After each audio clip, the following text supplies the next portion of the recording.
Right, let's do my true or false.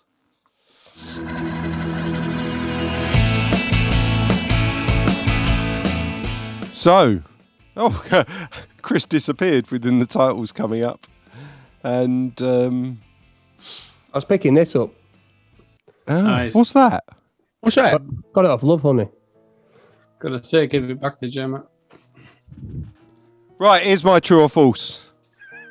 At an awards show in London about 12 years ago, I had a very awkward conversation with two guys from Kasabian. It was actually a nice conversation, but it was a little bit awkward.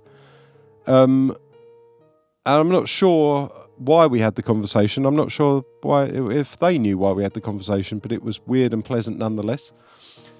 Or, number two, I was at an awards show and I was in the toilet having a piss, and there was Julian Temple, who directed Oil City Confidential, which is all about the... and the Great Rock and Roll Swindle. The Great Rock and Roll Swindle.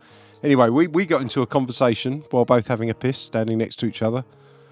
And then as we walked out, he started shouting abuse at Jean-Michel Jarre, who was on stage getting an award.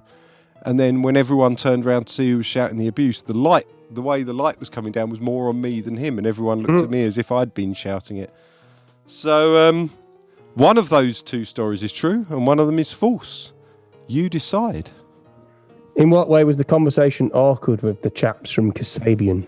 Well, it was kind of weird because I'd been to Glastonbury a few times VIP, and I'd seen them around, and I'm quite particularly back then, I had my big curly hair sort of out like that. I'm quite a person that you'd sort of notice. I don't blend in the background.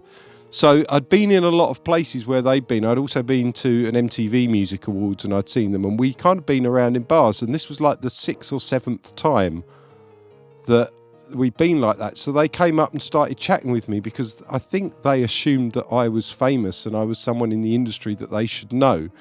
So therefore they started talking to me as if I was, and I didn't really know who they were because I'm not really into Kasabian. So we had this kind of lovely conversation, clearly not knowing who each other were, but pretending that we kind of did, and it was a little bit awkward, but also very pleasant. They just seemed like genuinely normal, sort of down-to-earth people just having a chat. So that was the Kasabian one. Yeah. But it could be a lie. And the other one's Julian Temple. I think one. I'm going for the Kasabian story. Yeah. I'm going to go with number two because it's quite in depth and it's just so random, like Jean-Michel. Don't know. Yeah, I'm going to go with number two. Fuck it. So the people at home are saying Jackie's going number two, Evelyn's saying number two, and Christine's saying number two, and Brian's saying number two, but everyone else is saying number one. There's more ones, I think, just a few more ones. Well, I have to tell you, it is number two. It's the Julian Temple story.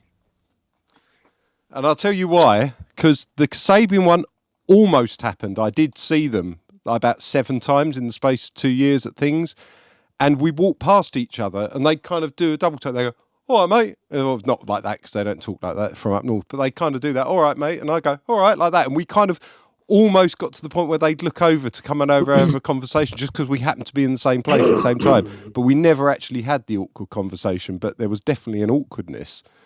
But the truth is, I was at the Q Awards, and Julian Temple was there with Wilco Johnson, who I recorded a couple of albums for. I've known him for many, many years. Legend. He's a legend. And he was there with Julian Temple, and they were picking up the award for Oil City Confidential that night. So I was chatting with Wilco, and then I was in the toilet, and Julian was saying, how do you know Wilco? And I talked to him. We had a good old chat while having a piss and we were in the toilet, and then walked out and then just started sounding like Ricky at the beginning of 2020 Rendezvous, but just shouting abuse, you fucking room, you fucking... And it's just like really just screaming abuse while Jean-Michel Jarre's trying to give a speech, to collect an award. And then he's where these lights are kind of coming down in a row around the outside. We're standing at the outside, kind of like on the edge. the light's kind of looking at me and not at him, and everyone's looking around at me, and I'm like, I'm not even with this guy. I'm not even his mate. You know, I just met him in the toilet, you know, and it's like everyone's looking, and it was a bit weird. I met Alex James from Blur that night, and I almost felt like I needed to say, oh, it wasn't me, you know.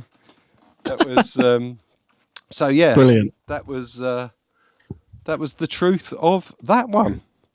Fantastic. Good one. Good one.